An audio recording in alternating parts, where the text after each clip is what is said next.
है खींवसर की जनता के भाग्य का चुनाव है। मित्रों, ये देश का लोकतंत्र है और लोकतंत्र कभी भीड़ से नहीं चलता, लोकतंत्र विचारों से चलता है। हम सबका सौभाग्य है कि देश में इस समय दुनिया का सबसे ताकतवर नेता प्रधानमंत्री के रूप में है, जिसने देश का स्वाभिमान ऊंचा करने का काम किया। अभी अमेरिका के चुनाव हुए, जब गिनती चल रही थी तो किसी पत्रकार ने पूछा कि कमला हैरिस ठीक रहेगी भारत के लिए, डोनाल्ड ट्रंप ठीक रहेगा।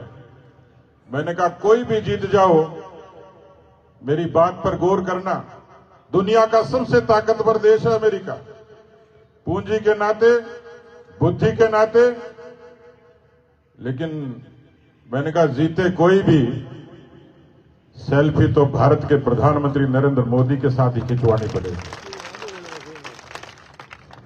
आप लोग तो जमींदार लोग हो, जमीन की कीमत जानते हो। हमारे यहां कहावत है कि जमीन चली जाए तो वापस आ जाती है। बंटवारे से आ जाए, समझाई से आ जाए, लठ से आ जाए, मुकदमे से आ जाए, जमीर चला जाए तो वापस नहीं आता। हिंदुस्तान की तवारीख गवाह है, देश के प्रधानमंत्री नरेंद्र मोदी ने हिंदुस्तान के जमीर को जगाने और लौटाने का काम किया। बड़ी संख्या में किसान भाई बैठे हैं। 55 वर्षों तक कांग्रेस पार्टी को राज करने का मौका मिला था, लेकिन हिंदुस्तान के किसान को सहूलियत देने का काम किसी माई के लाल ने किया। उसका नाम अटल बिहारी वाजपेयी था, जिसने किसान क्रेडिट कार्ड, फसलों की बीमा योजना, प्रधानमंत्री ग्राम सड़क योजना। देश का प्रधानमंत्री जब संजीदा हो तो शहरों से गांव को जोड़ता है। 6 लाख किलोमीटर सड़क प्रधानमंत्री मोदी के कार्यकाल में पूरे देश में बनी है। सामान्य बात नहीं, सपना होता था, तकलीफ होती थी बैंक के खाते की। गरीबों के 54 करोड़ बैंक के खाते किसी प्रधानमंत्री के कार्यकाल में बने। आज लगता होगा शौचालय बहुत छोटी सुविधा है।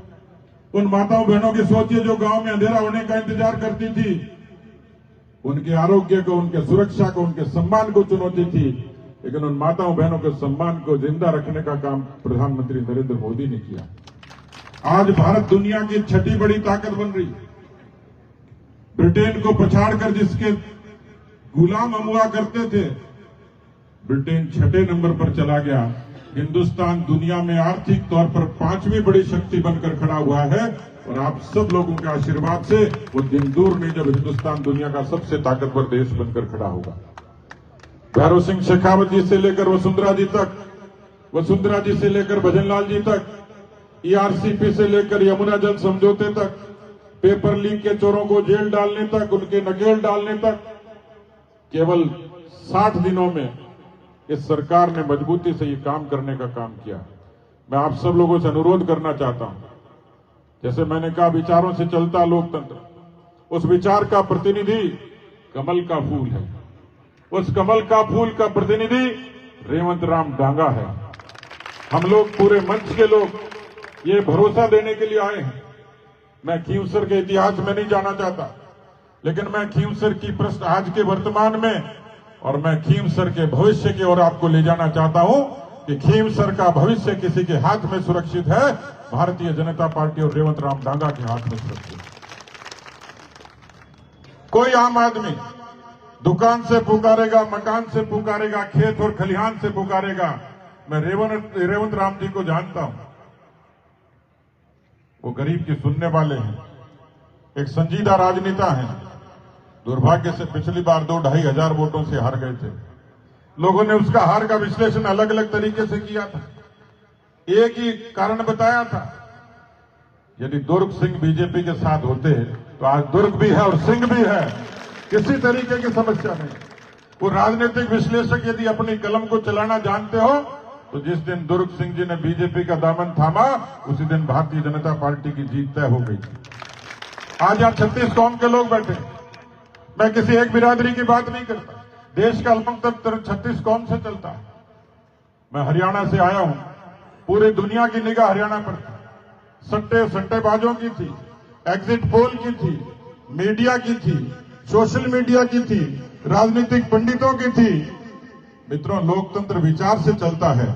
हरियाणा की जनता ने सब उपलम्ब सुने, सारे व्यंग सुने, सारी चर्चा सुनी, सारी शर्तें लगाई, लेकिन हरियाणा की जनता ने कहा कि हम देश के साथ हैं, हम राम के साथ हैं, हम राष्ट्र के साथ हैं। इसलिए खींवसर की राम भक्त और राष्ट्रभक्त जनता से अपील करना चाहता हूं कि हरियाणा में जब जीते, उससे पहले जब परिणाम नहीं आया, जब तो लोग कहते थे कि बीजेपी की टक्कर है, अब वो पंडित ये कह रहे हैं कि कांग्रेस का सुपड़ा साफ हो जाएगा। और ऐसा लग रहा है कि हरियाणा के बाद बीजेपी सातों की सातों चुनाव की सारी सीटें जीतेगी। ये राजस्थान के अवाम ने तय कर दिया। यहां जाबर सिंह खर्रा जी बैठे हैं, इनकी दाढ़ी पर मत जाना, लेकिन एक ऐसी परिवार की विरासत लेकर आए हैं स्वर्गीय हरलाल सिंह खर्रा जी, जो भैरव सिंह जी के साथ कदम से कदम मिलाकर काम करते थे और जनसंघ के जमाने में बीजेपी के झंडे को बुलंद करने का काम करते थे। आज वो यहां प्रभारी के तौर पर हैं, तो मैं समझता हूं कि आपका भी पग फेरा और जितना आश्वासन और जितने कागज आपने लिए हैं, खाली कुंवारों को छोड़ के उनकी सबकी मंशा आप पूरी करोगे, ऐसी मैं समझता हूं। मैंने कुंवारों का जिक्र तो इसलिए किया कि मैं जब चुनाव लड़ रहा था, गांव में जब जाते हैं तो लोग कोई ना कोई पीछे कर देते हैं, इसका काम कर देना, इसका काम कर देना। तो मेरे को किसी ने कहा जी इस लड़के का देख लेना, मुझे लगा कोई नौकरी मांग रहा होगा छोटी मोटी। तो मैंने कहा ठीक है, चुनाव जीतते ही बता देना, मैं करवा दूंगा। चुनाव का रिजल्ट आ गया, मैं जीत गया, मेरे पास फोन आया कि मां का काम को कहीं हो जाओ। अब यूं तो क्या पता लगता, उसमें फोटो तो आई नहीं थी। तो मैंने कहा कौन सा काम? बोले बताओ। आप अभी भूल गए, उस दिन तो आश्वासन दिया था। तो मैंने कहा धनी याद दिला दे कौन सा काम है। बोले मैं कुंवारा हूं, मेरा ब्याह कराओ, सरकार आगे जाएगी। तो इसलिए कहा कि चुनौती कई तरीके की, लेकिन इस तरीके के कोई काम हो तो रेवंत जी के जिम्मे कर देना। अच्छा, मैं देख रहा हूं कई कुंवारों के चेहरे पे चमक भी आ गई। तो मैं आप सब लोगों का धन्यवाद ज्ञापित करता हूं कि मैं हरियाणा से राम का और राष्ट्र का संदेश लेकर आया हूं। खींवसर की जनता से अपील करता हूं, तमाम बैठे हुए कार्यकर्ताओं से अपील करता हूं, ये चुनाव सामान्य चुनाव नहीं, ये विचार का चुनाव है। खींवसर की जीत, खींवसर की जनता का संकल्प, खींवसर की जनता की प्रतिबद्धता ये तय करेगी ये देश राम के विचारों से चलेगा, ये देश भारत माता के और वंदे मातरम के नारों से चलेगा। ये देश उन लोगों से नहीं चलेगा जो कभी कहते हैं भारत तेरे टुकड़े होंगे, इंशाअल्लाह इंशाअल्लाह। ये देश उन लोगों से चलेगा जो तिरंगा थाम कर 370 को खत्म करते हैं। ये उन लोगों से चलेगा जो राम की महिमा का गुणगान करते हैं। ये उन लोगों को जवाब देने का अवसर खींवसर की जनता के पास है कि हम इसको बांग्लादेश नहीं बनने देंगे। जो लोग धमकियां देते थे, भारत कतई बांग्लादेश नहीं होगा, भारत अपने मिजाज और अंदाज से चलेगा। राजस्थान की पूरी सरकार, राजस्थान का पूरा प्रशासन इस खींवसर की भलाई के लिए, खींवसर की तरक्की और विकास के लिए कदम से कदम मिलाकर काम करेगा, आपके इशारे पर काम करेगा। मैं ये भरोसा आप लोगों को देने के लिए आया हूं। आप सब लोगों को एक बार फिर से बहुत बहुत धन्यवाद। जय हिंद, जय भारत। बोलिए भारत माता की, भारत माता की, वंदे वंदे। भारतीय जनता पार्टी जिंदाबाद, बीजेपी जिंदाबाद। बहुत बहुत धन्यवाद।